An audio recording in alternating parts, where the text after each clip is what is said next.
Hey Jack Squad, how's everybody doing? Hope all is well, and I hope you're making it happen for yourself. You have to make it happen for yourself. Now, I don't know. I thought about putting my glasses on during this time. That's too much light. Anyway, I'm going to be commentating. I'm going to be telling a story. It's a story time. I'm going to be telling a story about me, right? And my time in this particular foster home. Okay? As I told you all before, if you've been keeping up, I lived with Jenny and Arthur, right? From the outside, they looked wonderful. Inside was a baby house of horrors, right? By the time I got to high school, I had really learned how to maneuver in my situation, right? But then, high school, you could walk to high school, and we did sometimes. We'd all posse up and walk to high school through the back way. But if you wanted to catch the bus and it was cold, we caught the bus. Now, the bus fare was 13 cents. 1 and a 3, right? 13 cents going, 13 cents coming back. So I would have to go in Arthur's room. His room was next to mine. Jenny would be at work. I would have to go in his room every morning and get this 26 cents to get to school. Now, why this woman did not leave me change or give me money to get to school, I don't know. She really basically didn't give a damn about me, right?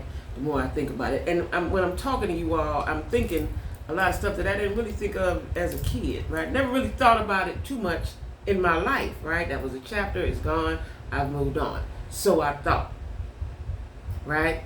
But I have not. And why this lady never gave me any money to get to school? Why was I forced to go in this man's room and get 26 cents from him?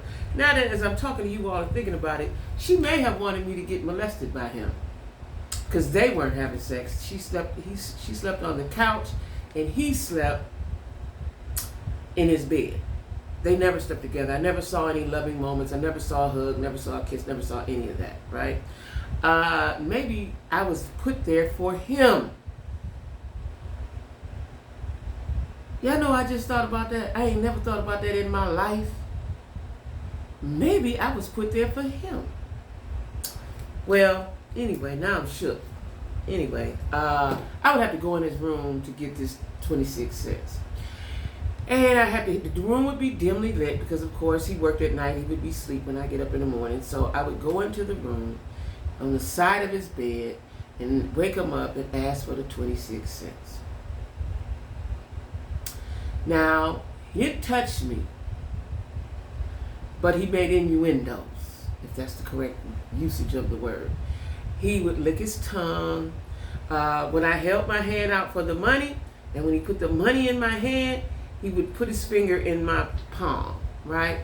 He may have said some things, but at this point, I was so tuned out to the whole situation that I ignored it.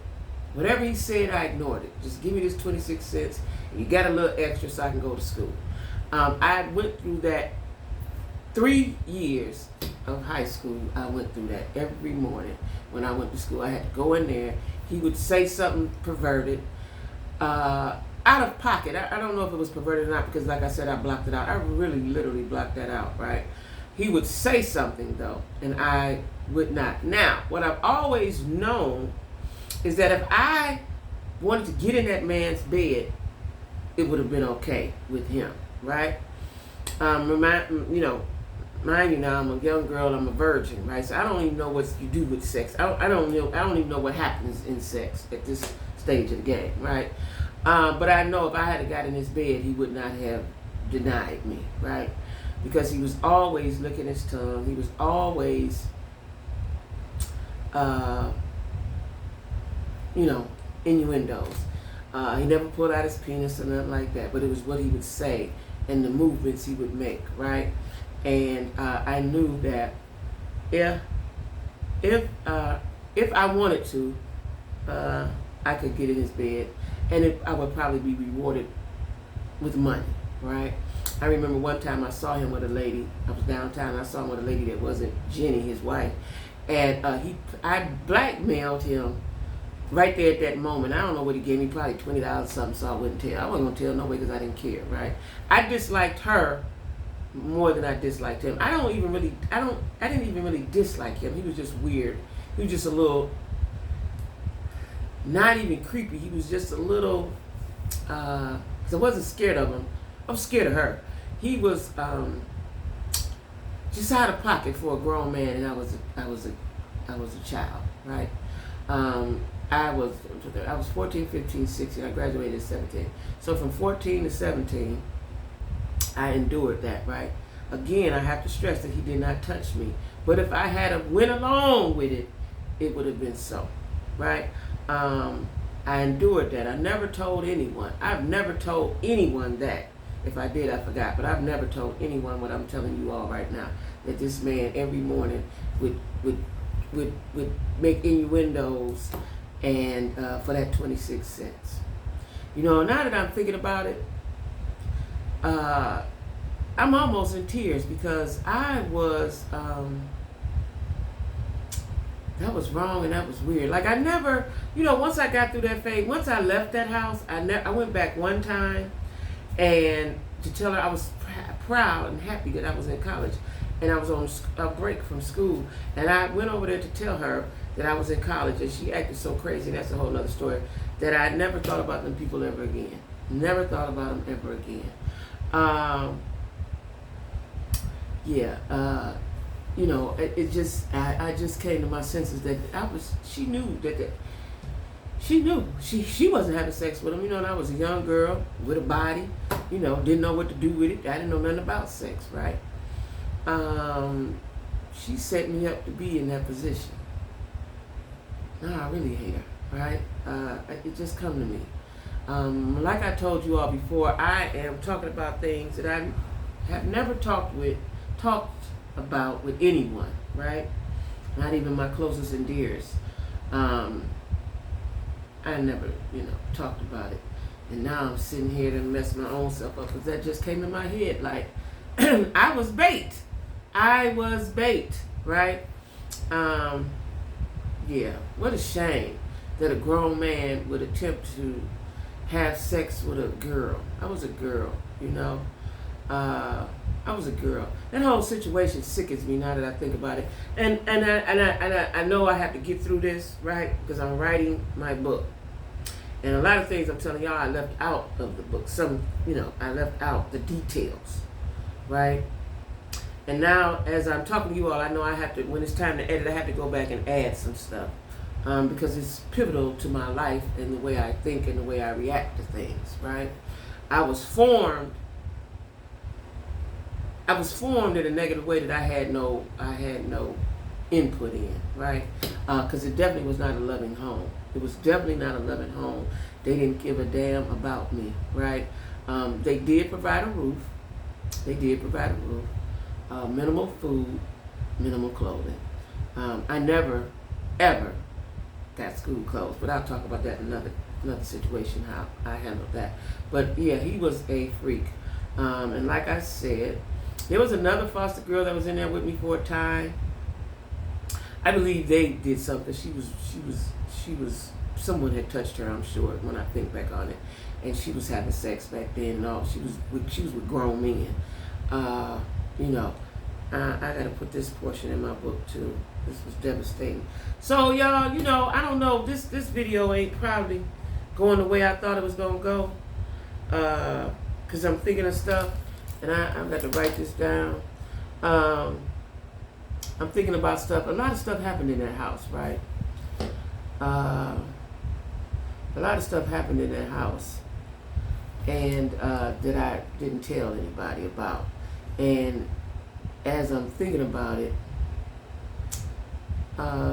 you know, as I'm talking about it, I should say, and then I start to think about it, other things, right?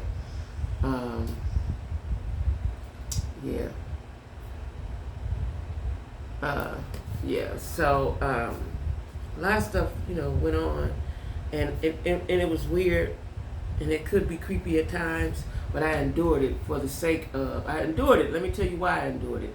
I endured it because I had my outside situation set up. I had my friends They had older brothers and sisters. They had mothers. They had fathers. They had people that cared about me. The outside cared about me. My neighbors next door